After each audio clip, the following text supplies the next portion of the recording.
Jardins en Fête, c'est une manifestation qui est organisée annuellement, ceci depuis 12 ans.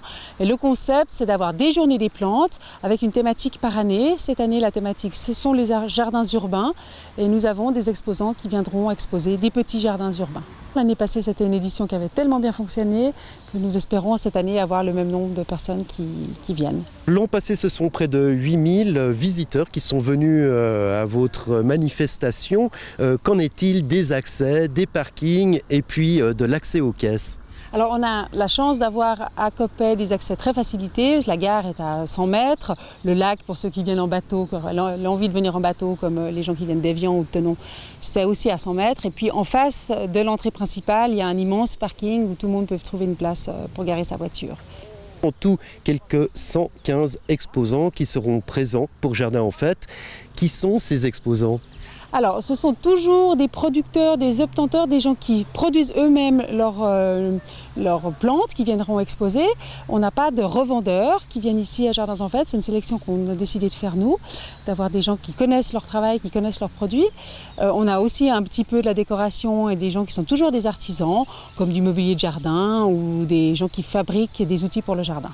Et du côté des participants à Jardins en Fête, du public, c'est qui ? C'est des gens qui ont forcément un jardin ou bien d'avoir un balcon ou voir un rebord de fenêtre, ça suffit pour venir faire ses emplettes à Jardins en Fête ? Alors c'est tout à fait suffisant d'avoir un petit coin, même un balcon, même un petit balcon. En fait, on a des exposants qui proposent des choses très différentes. On a des arbres avec des exposants avec des très grands sujets. On a des exposants qui ont des petites plantes qui vont tout à fait dans une jardinière que vous pouvez avoir sur votre balcon, comme du basilic, la ciboulette, la menthe. Cette année, vous avez décidé d'associer Équiterre à Jardins en Fête. Absolument. En fait, Équiterre, c'est une association qui propose de la construction de jardins urbains et de potagers urbains. Et comme la thématique de Jardins en Fête cette année, ce sont les jardins urbains, nous avons décidé de les inviter comme hôtes d'honneur. Ça se passe très bien avec la commune et il y a même un prolongement dans le bourg de Coppet de ces jardins urbains. La commune de Coppet est toujours d'un énorme soutien pour Jardins en Fête, en temps, en aide. Et puis cette année, ils ont joué le jeu, ils ont mis dans les bacs de la commune des petits jardins urbains où chacun peut aller se servir de plantes, de fleurs et replanter pour le suivant.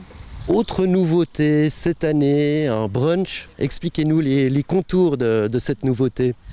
Alors nous avons décidé d'organiser un brunch. En fait, il y a beaucoup de nos participants qui avaient envie d'avoir un endroit un peu calme pour prendre un petit déjeuner ou s'asseoir un moment. Puis nous avons décidé, avec l'accord du château, d'ouvrir les terrasses qui sont privées et pas accessibles en temps normal pour organiser ce brunch le dimanche matin. Le succès est tellement au rendez-vous que vous prévoyez déjà une édition automnale. Oui. Pour la première fois, nous prévoyons de faire une audition cet automne qui sera début octobre, où ce sera toujours des journées des plantes avec un marché de la truffe. Alors on est en route pour la 13e édition déjà ? Espérons, oui, bien sûr, on y travaille déjà pour l'année prochaine. On a déjà plein d'idées pour la thématique, pour de nouveaux exposants et offrir à notre public toujours des nouveautés.